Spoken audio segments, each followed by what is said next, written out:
बहुत पहले की बात है। एक डाकू था जिसका नाम अंगुलिमाल था। वो बहुत भयानक, लंबा चौड़ा इंसान था। वो इतना क्रूर था कि जिसे भी देखता उसकी हत्या करके उसकी एक उंगली काटकर उसकी माला बनाकर गले में पहन लेता। ऐसा करते करते 99 लोगों की हत्या कर चुका था। उसके गले में 99 अंगुलियों की माला हो गई थी। सबको अंगुलिमाल डाकू का डर सता रहा था। इतना हड़कंप मचा था उस गांव के लोगों में, वे डर की वजह से अपने घर में छिपे रहते, कहीं बाहर नहीं निकलते थे। वो सोचते कहीं उस डाकू का अगला शिकार हम ना हो जाएं। वहीं कुछ दूर पर एक ऋषि आए हुए थे जो एकदम सरल स्वभाव और मुख पर तेज था। उनकी रोशनी बहुत दूर तक फैली हुई थी, जैसे सकारात्मक ऊर्जा मौजूद हो, जैसे स्वयं भगवान आए हो। उनके मन में न भय, क्रोध, लोभ और न ही हिंसा की भावना थी। जो भी जाता उन ऋषि के पास वो भय मुक्त हो जाता। वो ऋषि कोई और नहीं बल्कि गौतम बुद्ध थे। वे ऐसे महान पुरुष थे जिनके बारे में हम भी पूरी जानकारी नहीं दे सकते। जब गौतम बुद्ध ने देखा सब डरे हुए हैं, सबके मुख पर उस डाकू का देर था, तभी उन्होंने उस जंगल में जाने का मन बना लिया।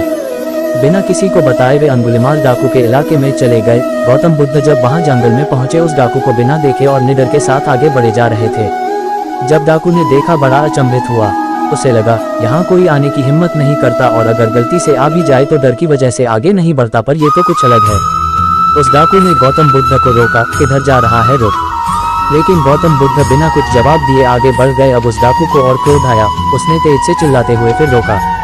इस बार गौतम बुद्ध ने मुड़कर उसे देखे और फिर आगे बढ़ गए। अब तो डाकू और भी क्रोध में सोचने लगा, ये तो बिल्कुल ही निडर है, ये कौन पुरुष है। तभी अचानक डाकू गौतम बुद्ध के सामने आकर खड़ा हो जाता है और बोलता है, मैंने ये खुद से वादा किया है कि 100 लोगों की हत्या करूंगा। 99 लोगों को मैंने मौत के मुंह में डाल दिया। अब तेरी बारी, मैं तेरी गर्दन उतारकर गले में पहनूंगा। ऐसा बोलते हुए डाकू खूब तेज से हंसने लगा, पर गौतम बुद्ध के आंखों में कोई डर नहीं था। एकदम मीठी मुस्कान लिए गौतम बुद्ध बोले, ठीक है, मुझे मार डालो, लेकिन उसके पहले मुझे इन पेड़ के टहनी और कुछ पत्ते तोड़कर दिखाओ। अब डाकू सोचा, ये इंसान ऐसा क्यों बोल रहा है। उसने शक भरी आंखों से कुछ टहनी पत्ते तोड़े और बोला, ये ले, तोड़ दिया। तब गौतम बुद्ध ने कहा, ये जैसा था इसे वापस से वैसा जोड़ दो। डाकू क्रोध में बोला, कोई भी चीज तोड़ने के बाद नहीं जोड़ी नहीं जा सकती, ये नहीं हो सकता।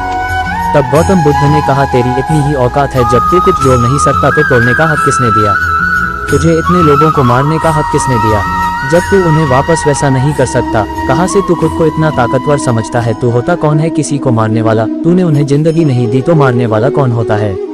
अब ये बातें सुनकर अंगुलिमाल डाकू गौतम बुद्ध के चरणों में गिर पड़ा और रोने लगा, मुझे माफ कर दो, हमसे बहुत बड़ी भूल हो गई। और अब डाकू सुधर कर एक अच्छा इंसान बन गया, साथ ही भगवान बुद्ध का बहुत बड़ा शिष्य भी बन गया। ये देख सब गांव के लोग बहुत अचंभित के साथ बहुत ज्यादा खुश भी हुए। कहानी से सीख, इंसान को हम गलत मार्ग से हटाकर सही मार्ग पर ला सकते हैं, बस हमारे पास उतना साहस हो कि बिना डर के कैसे उस इंसान को गलत मार्ग से सही मार्ग पर लाएं। पर उसके लिए सबसे पहले हमें खुद को उस योग्य बनाना होगा और सत्य और अहिंसा का पाठ पढ़ना होगा, तभी हम सही गलत में अंतर समझ पाएंगे। इसी प्रकार की वीडियो देखने के लिए वीडियो को लाइक, कमेंट तथा चैनल को सब्सक्राइब करें।